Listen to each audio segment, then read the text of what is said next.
কিসের বলিউড ভাই, কিসের বলিউড? শাকিব খান নিজের ঘরেই বলিউড তৈরি করে নিজেই। ওরে ভাই রে ভাই, দেখেন স্ক্রিনে যেন শাকিব খান বলিউড স্টাইলে, সালমান খান শাহরুখ খানের স্টাইলে বাংলাদেশের সুন্দরী নায়িকাদেরকে নিয়ে জাস্ট কাঁপিয়ে দিয়েছে। সোশ্যাল মিডিয়াতে ঢুকলেই শাকিব খানকে সালমান খানকে যেন একই কাতারে দেখানো হচ্ছে। বাংলাদেশের সকল দর্শকরা যেটা দেখে অবাক হয়ে যাচ্ছে। বাবাদাস, আমি একটা কথা এখন আপনাদের কাছে তুলে ধরছি, শাকিব খানকে নিয়ে বাংলাদেশের কোনো শো, কোনো বড় কোম্পানির কোনো শো এরকম ভাবে জমাতে পেরেছে? পারেনি। শাকিব খান ভাই সেটা দেখিয়ে দিল যে বলিউড কিভাবে তৈরি করতে হয় বাংলাদেশে। বলিউডের সালমান খান শাহরুখ খান যেভাবে স্টেজে নায়িকাদেরকে নিয়ে কাঁপিয়ে দেয়, ঠিক সেভাবেই শাকিব খান নিজেই বাংলাদেশের যত জমকালো নায়িকা রয়েছে প্রত্যেককে একসাথে নিয়ে স্টেজে যেন আগুন লাগিয়ে দিয়েছে। আমরা বলিউডের দিকে তাকাই আর ভাবি আমাদের দেশের সুপারস্টার, আমাদের দেশের মেগা স্টার কেন পারে না? কেন পারবে না ভাই? তার কোন দিক দিয়ে কম আছে? আমি আবারও বলছি, শাকিব খান তার নিজের কোম্পানি থেকে এই অনুষ্ঠানটা করেছে। তাহলে বাংলাদেশের প্রথম আলো যে কয়টা অ্যাওয়ার্ড হয়, বাংলাদেশে এর থেকে বড় বড় অ্যাওয়ার্ড হয়, কোনো অ্যাওয়ার্ডে শাকিব খানের এই পারফরমেন্সের মতো এই ঢাকা ফ্যাশন ডে হার্লেন স্টোরের যে শো করলো, কোন শোয়ে শাকিব খানকে এরকম ভাবে ফোটাতে পেরেছে এর আগে? পারেনি। সেজন্যই বলছি যে বলিউডের দিকে আর তাকানো লাগবে না, শাকিব খান নিজেই বলিউড তৈরি করতে পারে বাংলাদেশের নিজের ঘরে। আজকে তুফানের একটি লুকের মতো যে লুক বাংলাদেশের মেগাস্টারের দিয়েছে, সেই লুকে যেন বাংলাদেশের যত তরুণ নায়িকা রয়েছে, পরিমণি, তানজিন তিশা, সাবিলানুর, মিম, পূজা চেরি, সকলেই শাকিব খানকে পেয়ে ভাই ফিদা হয়ে গেছে।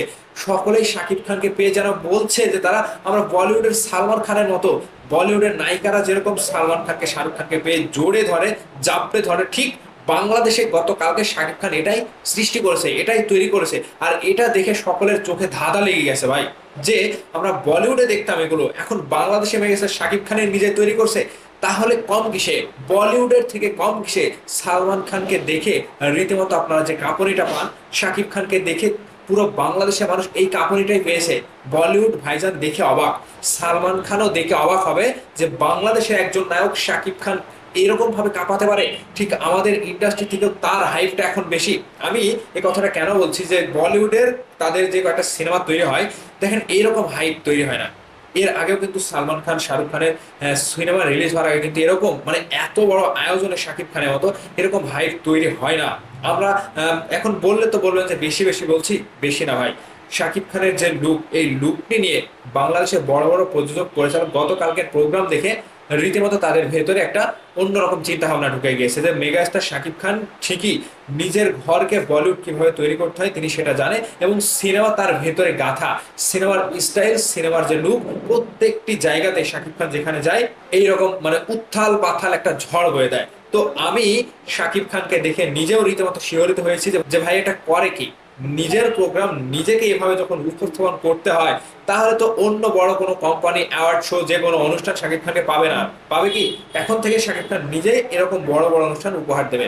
সকলেই যেন বলছে যে বলিউড ভাইজান হেরে গেল, সালমান খান শাহরুখ খান হেরে গেল শাকিব খানের কাছে। যেহেতু এটা বাংলাদেশের, শাকিব খান কিং খান, মেগাস্টার, রাজা যেটাই বলেন, কম হবে না, কথা বলে ফুরাবে না। তো একটা অনুষ্ঠান যদি এভাবে কাঁপাতে পারে, তাহলে সিনেমা রিলিজ হওয়ার আগে শাকিব খানের এরকমটা হয়?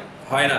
জাস্ট সিনেমাও এরকম ভাবে হাইপ তুলতে পারে না। একটা সিনেমা রিলিজের সময়ও শাকিব খানের গতকালকে যে স্টেজ প্রোগ্রাম হয়েছে এরকম হাইপ তুলতে পারে না। প্রত্যেকটা টিভি, মিডিয়া, নিউজ পেপার, পত্রিকায় শাকিব খানের এই যে গতকালকের যে শোটা করেছে, সেই শোটা দেখে রীতিমতো সকলে নিউজে ভাসিয়ে দিচ্ছে। তো একটাই কথা, যে শাকিব খান বলিউড নিজের দেশেই তৈরি করতে পারে, সেটা নিজের হাত দিয়ে, নিজের যোগ্যতা দিয়ে। অন্য দেশের নায়ককে খোঁজা রাখবে না, বাংলাদেশের মেগাস্টারই বাংলাদেশের বলিউড। তো ভাবলাম আমি একটা কথা আপনাদেরকে স্পষ্ট করে বলে দিতে চাই, আজ থেকে শাকিব খানের যে একটা ভারত তৈরি হলো, শাকিব খান যে একটা রাজ্য তৈরি করলো, এই রাজ্যে শাকিব খান ছাড়া কেউ আর এন্ট্রি নিতে পারবে না। তার রাজ্য তিনি নিজেই পরিচালনা করবে। আমার কথার সাথে আপনারা যদি একমত হয়ে থাকেন, অবশ্যই আপনাদের মূল্যবান মতামত ভিডিওর নিচে কমেন্ট করে জানাবেন। ভালো থাকবেন, ধন্যবাদ সম্পূর্ণ ভিডিওটি দেখার জন্য।